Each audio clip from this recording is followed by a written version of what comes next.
Hi friends, എൻ്റെ പേര് Lena poly. ഞാൻ വിശ്വജ്യോതി CMI പബ്ലിക് സ്കൂളിൽ സെക്കൻഡ് സ്റ്റാൻഡേർഡിൽ പഠിക്കുന്നു. എൻ്റെ ഹോബി ഡാൻസും കളറിങ്ങും. ഞാൻ ഇന്നിവിടെ പറയാൻ പോകുന്നത് എൻ്റെ വീടിനെ കുറിച്ചാണ്.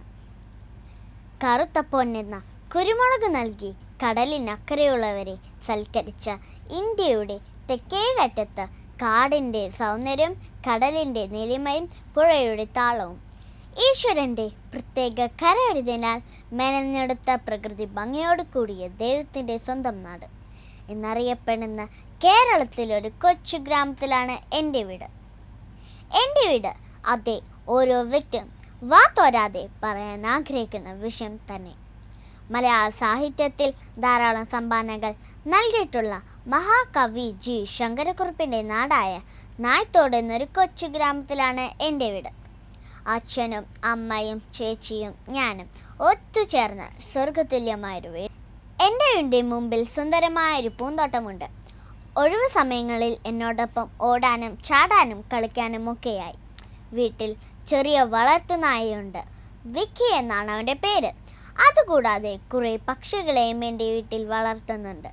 അവരുടെ ചിലയ്ക്കുന്ന ശബ്ദം കേൾക്കാൻ എന്ത് രസമാണെന്നോ. വീട്ടിൽ നിന്നാണ് ഒരു വ്യക്തിയും രൂപപ്പെടുന്നത്.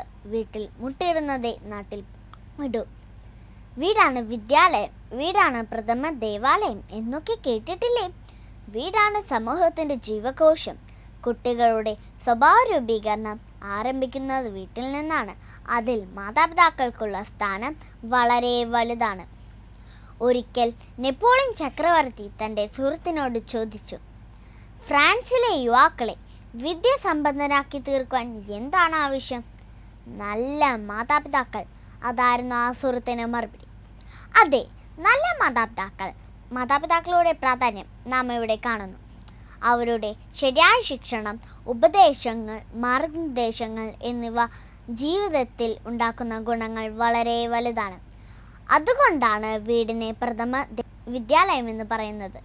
സ്നേഹവും സൗഹൃദവും സന്തോഷവും നിലനിൽക്കുന്ന വീട്ടിൽ നിന്നും വളർന്നു വരുന്ന മക്കൾ ഭാവിയിലും വീടിനും സമൂഹത്തിനും വേണ്ടപ്പെട്ട വ്യക്തികളായി തീരും.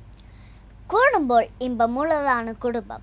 കൂടുമ്പോൾ ഇമ്പമുണ്ടാകേണ്ട പല കുടുംബങ്ങളിലും ഇന്ന് ഭൂകമ്പം ഉണ്ടാകുന്ന അവസ്ഥയിലാണ്.